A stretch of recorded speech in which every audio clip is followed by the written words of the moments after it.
noches, Miami. Buenas noches, familia. Gracias por acompañarme como cada día de lunes a viernes aquí a las 8 de la noche desde nuestro podcast Miami Talk, que se transmite por nuestra plataforma principal y nuestro canal Cántalo TV. Un aplauso para Cántalo TV.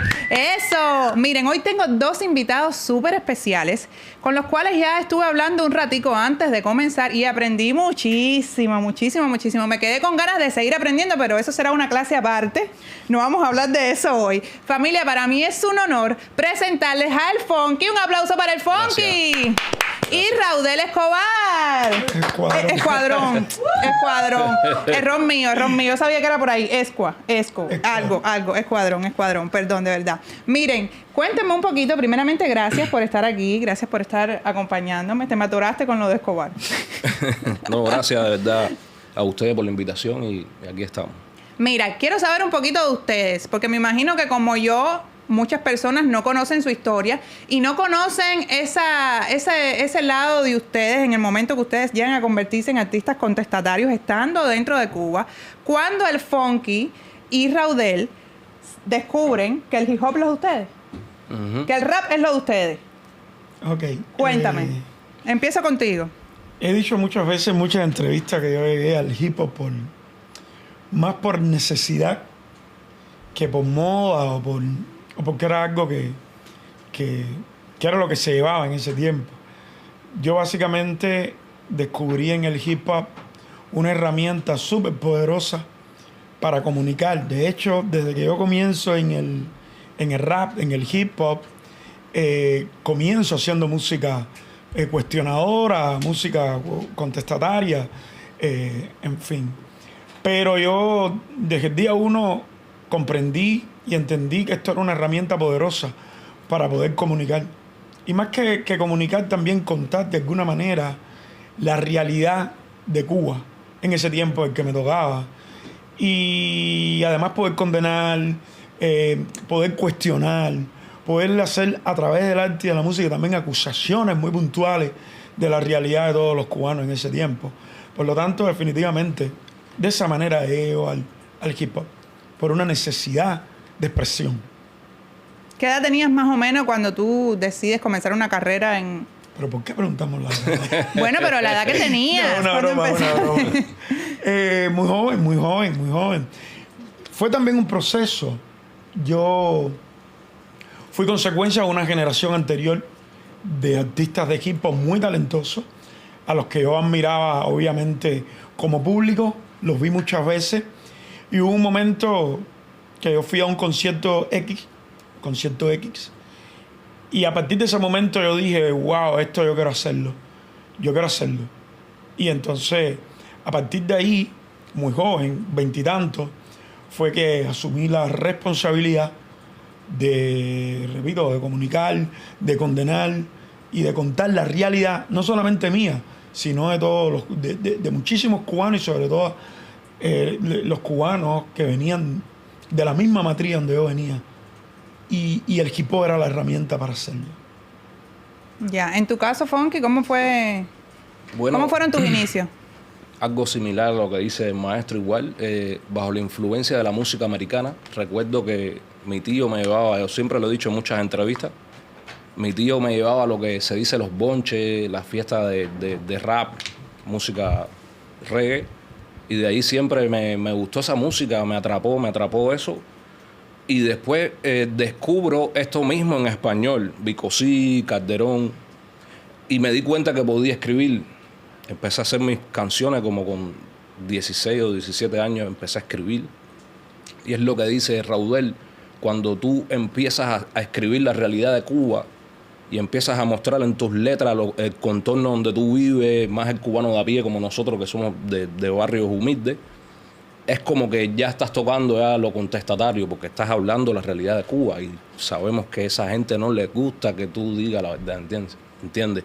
Y a partir de ahí ya empiezas a forjarte ya como un artista contestatario. Bueno, así lo vi yo desde mi óptica.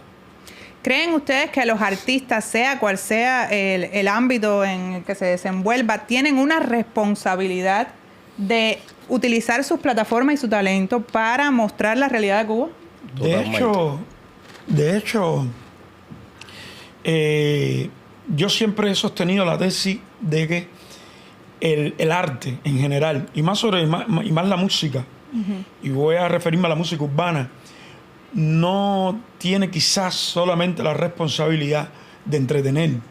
También hay un punto ahí de conectar con la gente por razones obvias. Yo lo decía en una entrevista hace poquito.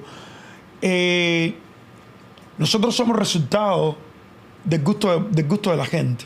Los que ponen a los artistas en una situación de éxito, en una situación de popularidad, en una situación de preferencia, son la gente.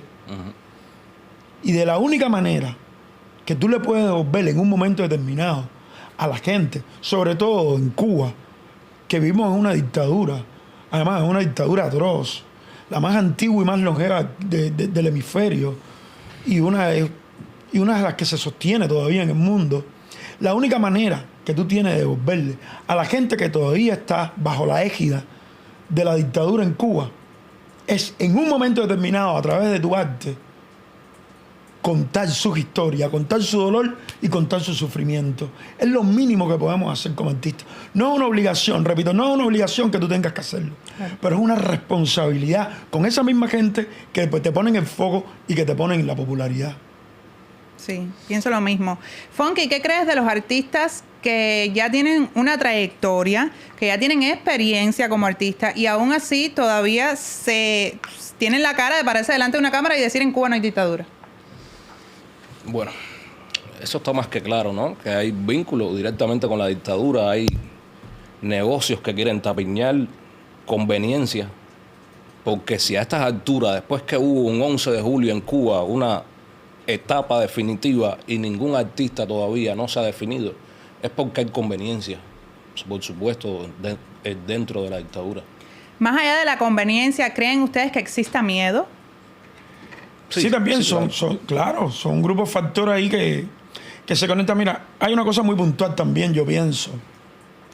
En Cuba a todos nos costó muchísimo el despertar de la conciencia.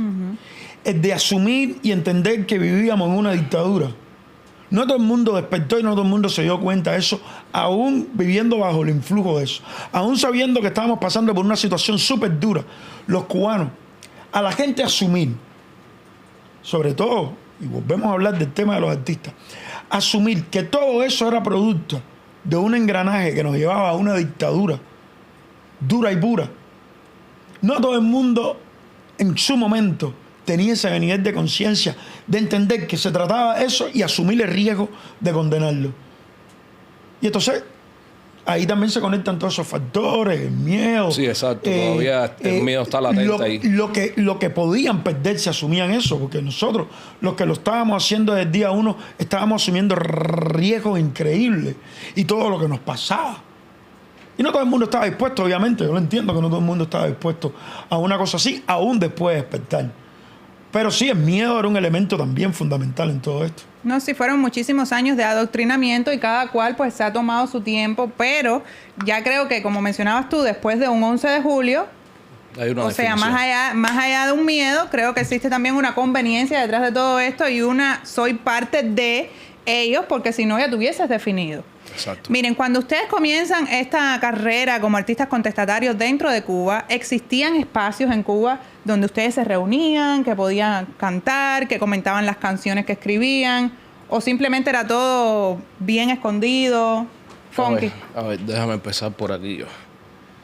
Por supuesto, hay lugares no secretos, sino casas de hermanos o parques como el Parque G, que bueno, ya no existe, donde la gente se aglomeraba, como decir, el clan, ¿no? De los raperos, los fanáticos, los artistas, todos aglomerados en un mismo sitio, y ahí incluso se armaban los freestyles, se hablaba de los temas, una talla súper, como decir, de la jerga, ¿no? Una talla súper positiva, ¿entiendes? De la juventud que se identificaba con esa música, donde es una música, el hip hop, yo siempre lo he dicho y lo pienso, es una música que construye, salva vidas, y entonces era como esa juventud que no estaba perdida, simplemente seguía los patrones de una música que es como una religión, porque el hip hop realmente es Raudel, es una religión.